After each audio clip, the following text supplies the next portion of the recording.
അവളൊന്നും മിണ്ടാതെ സഞ്ജുവിനെ നോക്കി നിൽക്കുകയാണ്. ആരാടവൻ? ദേ അങ്ങോട്ട് നോക്ക്.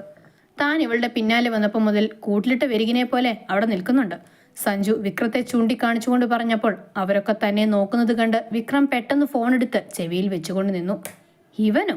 വിക്കി പുച്ഛത്തോടെ പറഞ്ഞു. അതെ, സാറ് തന്നെ. പെണ്ണ് കാണലൊക്കെ കഴിഞ്ഞു. ഞാൻ പറയുന്നത് സത്യമാണെന്ന് രാധിക ആൻറ്റിയോട് ചോദിച്ചു നോക്ക്. ആൻറ്റിയോടാണ് വിക്രം സാറിൻ്റെ അമ്മ പെണ്ണ് ചോദിച്ചത്. ആൻറ്റി സമ്മതിക്കുകയും ചെയ്തു. വൈദു സഞ്ജുവിനെ കൂർപ്പിച്ചു നോക്കി. സഞ്ജു അവളെ നോക്കി കണ്ണിറക്കി. ഈ കല്യാണം ഞാൻ നടത്തില്ല. വേറെ ആരെ നീ കിട്ടിയാലും എനിക്കൊന്നുമില്ല. പക്ഷെ അവനെ നിന്നെ ഞാൻ വിട്ടുകൊടുക്കില്ല. വിക്കി അതും പറഞ്ഞ് കലിപ്പോടെ തിരിഞ്ഞു നടന്നു. എടാ, നീ എന്തൊക്കെയാ വിളിച്ചു പറഞ്ഞത്? എന്ത് വിളിച്ചു പറഞ്ഞെന്ന്? അയാൾ മാത്രം ജയിച്ചാൽ പോരല്ലോ, ഇടയ്ക്ക് നിനക്ക് കൂടി ജയിക്കണ്ടേ? അങ്ങനെ നമ്മളെ നോക്കി കലിപ്പോടെ നിൽക്കുന്നുണ്ട്. വാ. സഞ്ജു അവളുടെ കയ്യിൽ പിടിച്ചുകൊണ്ട് വിക്രത്തിന്റെ അടുത്തേക്ക് നടന്നു. ഡ്യൂട്ടിക്ക് കറങ്ങി നടക്കാൻ ആണോ രണ്ടിന് ശമ്പളം തരുന്നത്? വിക്രം രണ്ടുപേരെയും നോക്കി ഗൗരവത്തോടെ ചോദിച്ചു. അത് പിന്നെ ഞാൻ പുള്ളിക്കാരൻ്റെ കയ്യിൽ നിന്ന് ഒരു ഓട്ടോഗ്രാഫ് വാങ്ങിക്കാൻ പോയതാ. സഞ്ജു പല്ലിളിച്ചുകൊണ്ട് പറഞ്ഞപ്പോൾ വൈദു അവനെ തുറച്ചു നോക്കി. ഇവിടെ കടന്ന് കൊഞ്ചി കുഴയാൻ പാർക്കൊന്നുമല്ല, ഹോസ്പിറ്റലാണ്. വിക്രം വൈദുവിനെ നോക്കി പറഞ്ഞു. അത് പിന്നെ ഭർത്താവല്ലേ സാർ? അങ്ങേർക്ക് ഇവളോട് ഒരു ഒടുക്കത്തെ പ്രേമം. കൂടെ ചെല്ലാൻ വിളിച്ചതാ. വിക്രം സഞ്ജു പറയുന്നത് കേട്ട് വൈദുവിനെ തറപ്പിച്ചു നോക്കി. സഞ്ജു വിക്രത്തിന്റെ മുഖത്തേക്ക് സൂക്ഷിച്ചു നോക്കി. മുഖത്ത് വല്ലാത്തൊരു മുറുക്കമുള്ളതുപോലെ തോന്നി. ഒരു പ്രണയത്തിന്റെ സിഗ്നൽ ആണോ അത്? ഓഹോ, എന്തെങ്കിലും കാണിക്ക്. ഇനി ഡ്യൂട്ടിക്കിടയിൽ ഇതുപോലെ നടക്കുന്ന കണ്ടാ പിന്നെ ഈ ഹോസ്പിറ്റലിൽ കണ്ടുപോരുത്. വിക്രം അതും പറഞ്ഞ് ചവിട്ടി കുലുക്കിക്കൊണ്ടുപോയി. അവൻ പോയതും വൈദു സഞ്ജുവിന്റെ ചുമലിൽ ഒരടി കൊടുത്തു. കുറച്ച് നേരമായി നാക്കിന് എല്ലില്ലാതെ ഓരോന്ന് പറയാൻ തുടങ്ങിയിട്ട്. എനിക്കെപ്പോഴാണ് കല്യാണമായത്? അതെന്തായാലും ഉടനെ കാണും പെണ്ണേ. ഇപ്പൊ ഇവിടുന്ന് പോയില്ലേ, ആ മുതൽ തന്നെ നിന്നെ കിട്ടും. ബെറ്റ് വെക്കുവാ ഞാൻ. സഞ്ജു കണ്ണിറുക്കിക്കൊണ്ട് പറഞ്ഞപ്പോൾ വൈദു അവനെ തള്ളി മാറ്റി മുന്നോട്ട് നടന്നു. രാധിക അവളെയും കാത്തിരിക്കുകയായിരുന്നു. എന്താ മോളെ ലേറ്റായത്? വിക്കി എന്താ നിന്നോട് പറഞ്ഞത്?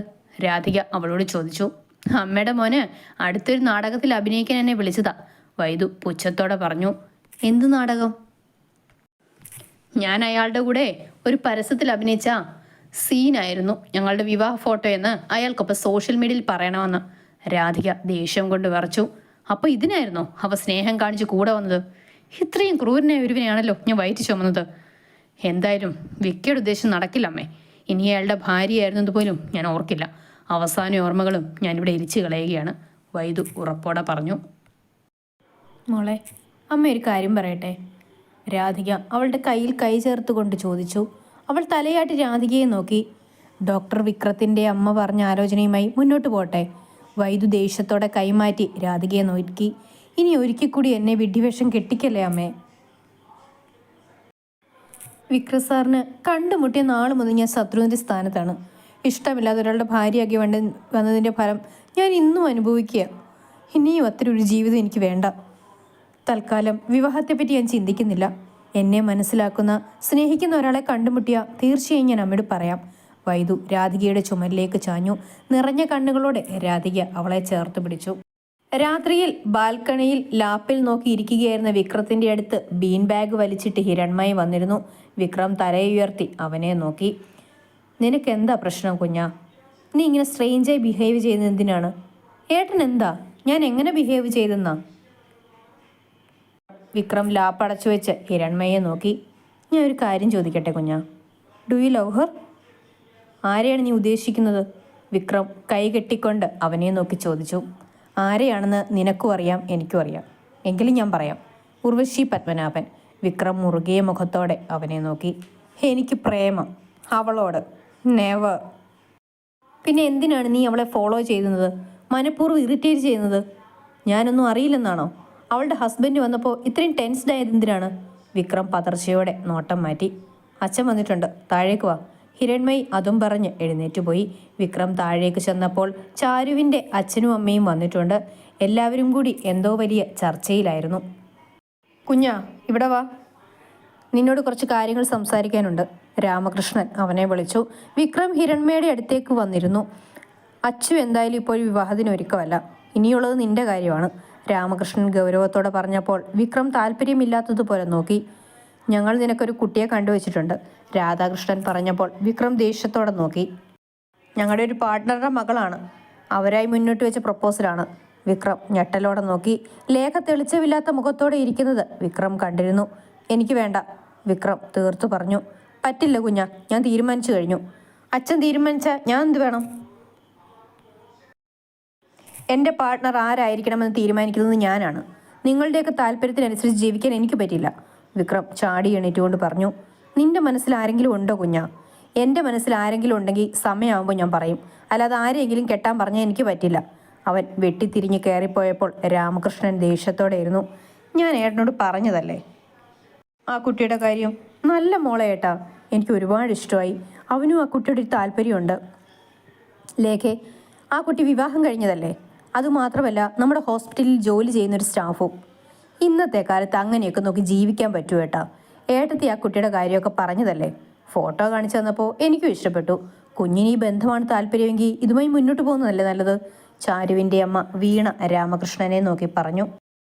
ലേഖ മുഖം വിടർത്തി രാമകൃഷ്ണനെ നോക്കി. നമുക്ക് ആലോചിക്കാം. രാമകൃഷ്ണൻ ആലോചനയോടെ പറഞ്ഞപ്പോൾ ചാരു ഹിരൺമയെ നോക്കി കണ്ണിറുക്കി. അവനൊന്ന് പുഞ്ചിരിച്ചു. വൈദു, നാളെ എനിക്ക് വണ്ടി ഒന്ന് വേണം. ബൈക്കിൻ്റെ സർവീസായി. വൈകുന്നേരം കിട്ടുള്ളൂ. ഞാൻ ബൈക്ക് സർവീസ് സെൻറ്ററിൽ കൊടുത്തിട്ട് അവിടെ നിൽക്കാം. നീ എൻ്റെ പിന്നാലെ വന്നാൽ മതി. രാത്രിയിൽ ഉമ്മറത്തിരുന്ന വൈദുവിൻ്റെ അടുത്തേക്ക് വന്നുകൊണ്ട് ചന്തു പറഞ്ഞു.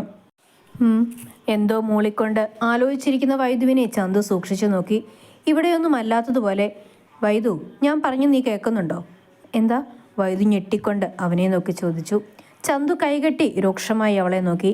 നീ ഇതേത് ലോകത്താ? വന്നത് മുതൽ ഞാൻ ശ്രദ്ധിക്കുക. എന്തോ ആലോചിച്ചിരിപ്പും കണ്ണു തുടപ്പും. കാര്യം പറയേ. ഡോക്ടർ വഴക്ക് പറഞ്ഞോ?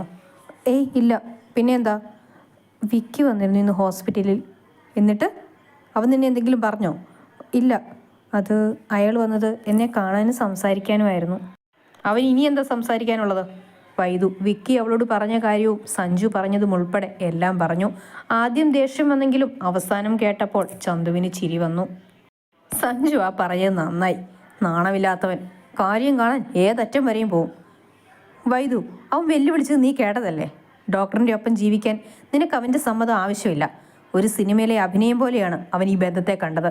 അങ്ങനെയുള്ളൊരുത്തൻ എന്തിനിങ്ങനെ വെല്ലുവിളിക്കണം? എന്ത് യോഗ്യതയുണ്ട് അവന്? അതുപോലെ അച്ഛൻ്റെ അമ്മയുടെ മകനായി ജനിച്ചിട്ടും ആ ഗുണങ്ങളൊന്നും വിക്രത്തിന് ലഭിച്ചില്ലല്ലോ എന്നോർക്കുമ്പോഴാണ് അതിശയം. ചന്തു പുച്ഛത്തോടെ പറഞ്ഞപ്പോൾ വൈദു അവൻ്റെ ചുമലിൽ തലചായ്ച്ചിരുന്നു. വൈദു, ഞങ്ങൾ ഡോക്ടറിൻ്റെ ആലോചനയുമായി മുന്നോട്ട് പോകട്ടെ. വൈദു പെട്ടെന്ന് മുഖമുയർത്തി അവനെ നോക്കി. ഏട്ടനും തുടങ്ങുവാണോ? അങ്ങേർക്കാണെങ്കിൽ എന്നെ കണ്ണിന് നേരെ കണ്ടുവിടാം. ഇന്നും എന്തൊരു ആട്ടായിരുന്നു. അയാളുടെ ജീവിതം ഞാൻ പോയാൽ വീണ്ടും എൻ്റെ ജീവിതം കൂടുതൽ പ്രശ്നത്തിലേക്ക് പോകും. പുള്ളിക്ക് അങ്ങനെയൊന്നും ഇല്ലടി. ഞാൻ വീട്ടിൽ പോയപ്പോഴാണ് മനസ്സിലായത്. പുറമേ കാണിക്കുന്ന ദേഷ്യമൊക്കെ ഉള്ളൂ. വിക്കിക്ക് ഇല്ലാത്തൊരു സാധനം ഡോക്ടറുണ്ട് വൈദു. വൈദു ചന്തുവിനെ സൂക്ഷിച്ചു നോക്കി. എന്ത് നട്ടല്? തെറ്റുപറ്റി അത് ഏറ്റു പറയാനും അതിൽ പിന്നീട് പശ്ചാത്തപിക്കാനുമുള്ളൊരു മനസ്സുണ്ട് അയാൾക്ക്. അല്ലാതെ വിക്കിയെ പോലെ ആണുങ്ങളുടെ വില കളയുന്ന സ്വഭാവമല്ല. ഇനി അവർ ഈ ആലോചനയുമായി വന്നാൽ നീ അത് നിരസിക്കരുത്. അവൻ മാത്രമല്ല, നിനക്കും ആ വിവാഹം ഒരു അഭിനയമായിരുന്നു. അങ്ങനെ വിശ്വസിക്കണം. നിൻ്റേതും ആദ്യത്തെ വിവാഹം തന്നെയായിരിക്കും. മനസ്സിലായോ? വൈദു ഒന്നും മിണ്ടാതെ തലകുനിച്ചു. പിറ്റേന്ന് ചന്തുവായിരുന്നു വൈദുവിനെ ഹോസ്പിറ്റലിൽ കൊണ്ടാക്കിയത്. അപ്പോഴാണ് ഹിരൺമയും വിക്രവും വന്നത്. ആഹാ, ഉർവശിക്ക് പറ്റി? ഹിരൺമയി വൈദുവിനെ നോക്കി ചോദിച്ചു. ഒന്നുമില്ല സർ, ചന്തുവേട്ടൻ്റെ ബൈക്ക് സർവീസിന് കൊടുത്തു, അതാ. ഇതാണോ ചന്ദ്രജിത്ത്? ഹായ്, എനിക്ക് തന്നെ കാണാൻ പറ്റിയിട്ടില്ല. ഹിരൺമയി ചിരിയോടെ ചന്തുവിന് കൈ നീട്ടി. ചന്തു ചിരിയോടെ തിരികെയും കൈ കൊടുത്തു. വിക്രം അവനെ നോക്കി പുഞ്ചിരിച്ചു. ഇന്ന് അച്ഛൻ്റെ അമ്മയുടെ ആനിവേഴ്സറിയാണ്. വൈകിട്ട് വീട്ടിൽ വെച്ചൊരു പാർട്ടിയുണ്ട്. ചന്ദ്രജിത്തും അമ്മയും കൂടി ഉർവശിയുടെ കൂടെ വരണം കേട്ടോ. അത്യാവശ്യം കുറച്ച് പേരെ ക്ഷണിക്കുന്നുള്ളൂ. രാധികാൻ്റെ ഫോണിൽ വിളിക്കാം, ഹിരൺമയി പറഞ്ഞപ്പോൾ ചന്തു തല കുലുക്കി. വരാം സർ. എത്ര മണിക്കാണ് ഫംഗ്ഷൻ? 7 മണി കഴിഞ്ഞ് തുടങ്ങും. ഉറപ്പായും വൈദുവിനെ അമ്മയും കൂട്ടി വരാം സർ, ചന്തു പറഞ്ഞപ്പോൾ വൈദു അവനെ കൂർപ്പിച്ചു നോക്കി. അവൾ വിക്രത്തെ ഒന്ന് പാളി നോക്കി. കൈകൾ കെട്ടി നിന്ന് അവരെ നോക്കി നിൽക്കുകയാണ്.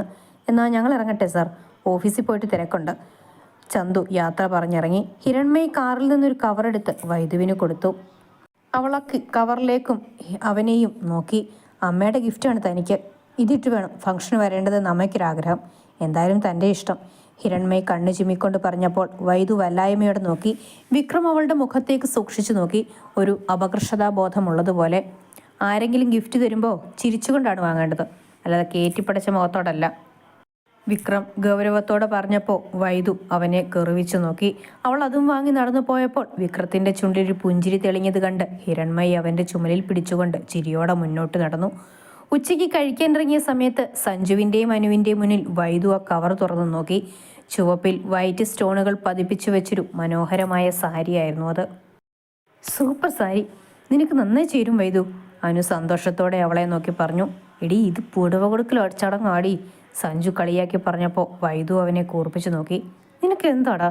എടി അനുവേ, നമ്മളെയും ക്ഷണിച്ചു, എന്നിട്ട് നമുക്ക് ഗിഫ്റ്റ് വന്നോ? ഇല്ലല്ലോ. അതാണ് ഞാൻ പറഞ്ഞത്, ഭാവി മരുമോൾക്ക് അമ്മായിയമ്മയുടെ സമ്മാനം. സഞ്ജു തുള്ളി. മോളെ വൈദുവേ, ശ്രീലകത്തെ അടുത്തകത്തമ്മ നീ തന്നെ അടി പെണ്ണേ.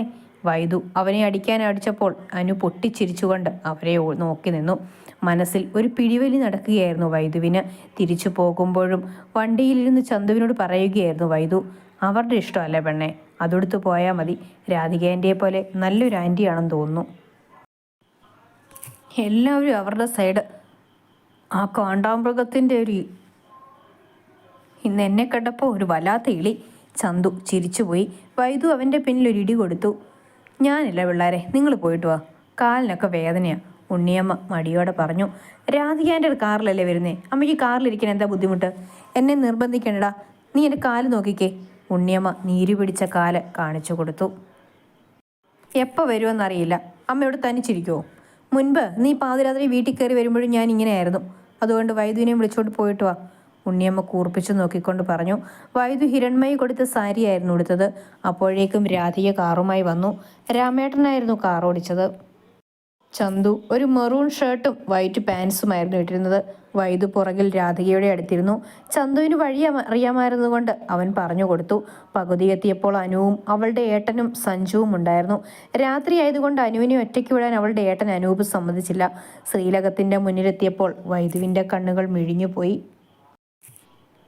നിറയെ വർണ്ണമുള്ള ലൈറ്റ്സ് കൊണ്ട് വീട് മുഴുവൻ അലങ്കരിച്ചിട്ടുണ്ട്. അവരെ സ്വീകരിക്കാനായി ഹിരൺമയി പുറത്തേക്ക് ഇറങ്ങി വന്നു. പതിവിന് വിപരീതമായി മുണ്ടും ഷർട്ടുമായിരുന്നു ഹിരൺമയുടെ വേഷം. വൈദുവിനെ നോക്കി അവൻ വളരെ നന്നായിട്ടുണ്ടെന്ന് കൈ കാണിച്ചു. അമ്മയുടെ സെലക്ഷൻ ഇഷ്ടപ്പെട്ടോ? അവൾ തലയാടി. എല്ലാവരും അകത്തേക്ക് വരൂ.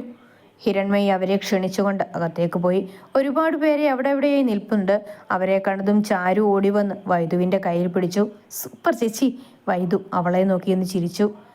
ഞങ്ങളെപ്പറ്റി പറയാൻ ആർക്കും വയ്യേ, സഞ്ജു കുറുമ്പോടെ പറഞ്ഞപ്പോൾ ചാരു അവനെ നോക്കി. ഓ, കണ്ടേച്ചാലും മതി, അവൾ ചുണ്ട് കൊട്ടിക്കൊണ്ട് പറഞ്ഞപ്പോൾ സഞ്ജു ഇഞ്ചി കടിച്ചതുപോലെയായി. അനു അവനെ നോക്കി കളിയാക്കി ചിരിച്ചപ്പോൾ സഞ്ജു അവളെ നോക്കി പല്ല് കടിച്ചു. അപ്പോഴേക്കും ലേഖയും ചാരുവിൻ്റെ അമ്മയും കൂടി വന്നിരുന്നു. ആഹാ, എത്തിയോ? ലേഖ പുഞ്ചിരിയോടെ എല്ലാവരെയും നോക്കി. ഇതാ എൻ്റെ അമ്മ വീണ. അമ്മ വീണോ? എപ്പോ? സഞ്ജു ചൊറിഞ്ഞപ്പോൾ മറ്റുള്ളവർ ചിരിച്ചുപോയി. ചാരു അവനെ ദഹിപ്പിച്ചു നോക്കി. ചെറിയമ്മേ, ഇവനാണ് സഞ്ജു, ഞാൻ പറഞ്ഞിട്ടില്ലേ, ഇവൻ കൂടെ ഉണ്ടെങ്കിൽ സമയം പോകുന്ന ഒന്നും അറിയില്ല. ഹിരൺമയി പുഞ്ചിരിയോടെ സഞ്ജുവിനെ ചേർത്ത് നിർത്തി പറഞ്ഞു. വീണ അവനെ നോക്കി ചിരിച്ചു. ചെറിയമ്മ, ഇതാണ് ഉർവശി, ഇത് അനഘ, ഉർവശിയുടെ ഏട്ടൻ ചന്ദ്രജിത്ത്, പിന്നെ ഇത് അനൂപ്, അനഘയുടെ ഏട്ടൻ, ഇതാണ് രാധിക ആൻറ്റി. ഹിരൺമയി എല്ലാവരെയും പരിചയപ്പെടുത്തി കൊടുത്തു.